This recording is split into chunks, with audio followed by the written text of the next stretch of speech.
Good evening, and welcome to a daily dose of good news on Monday, January the 31st. It's good to be with you.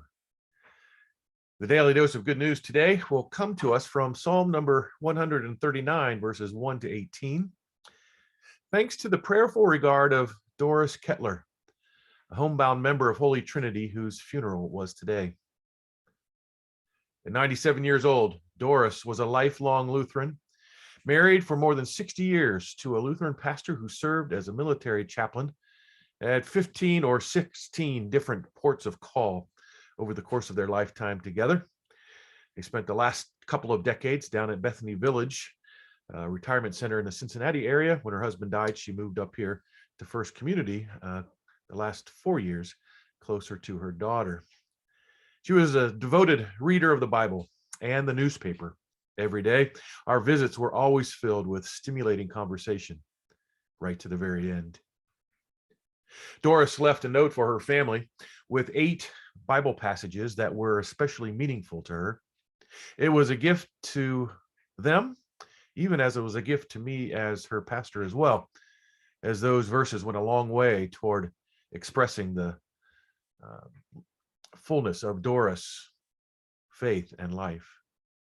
And our good news today comes to us from one of the passages on that list.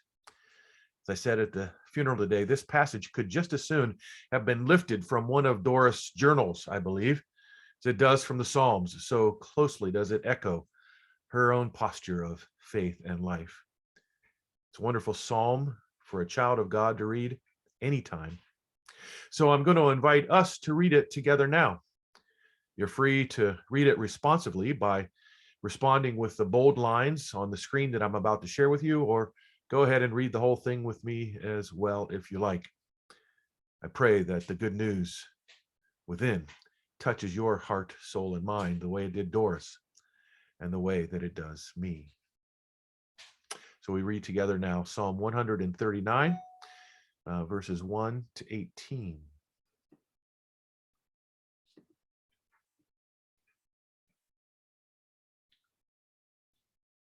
We read, "O Lord, you have searched me and known me. You know when I sit down and when I rise up. You discern my thoughts from far away. You search out my path and my lying down, and are acquainted with all my ways. Even before a word is on my tongue, O Lord, you know it completely.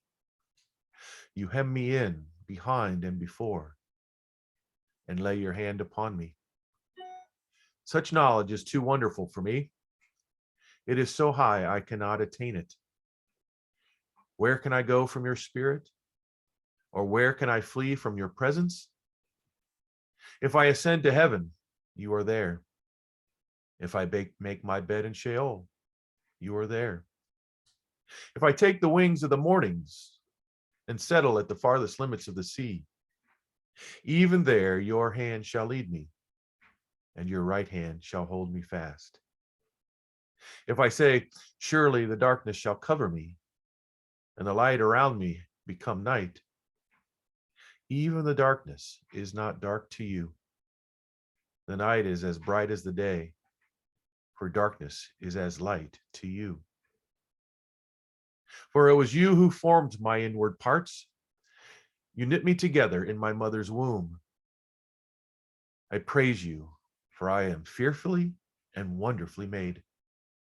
Wonderful are your works, that I know very well. My frame was not hidden from me when I was being made in secret, intricately woven in the depths of the earth. Your eyes beheld my unformed substance. In your book were written all the days that were formed for me, when none of them has yet existed. How weighty to me are your thoughts, O God! How vast is the sum of them! I try to count them. They are more than the sand. I come to the end. I am still with you." Here ends the reading. Thanks be to God again this day for the faith and life of Doris Kettler, for your faith and life as well. May the good news of those words enrich your relationship with God this day. and give you peace. It's great to be with you. We'll talk to you again soon. Take care. Bye-bye.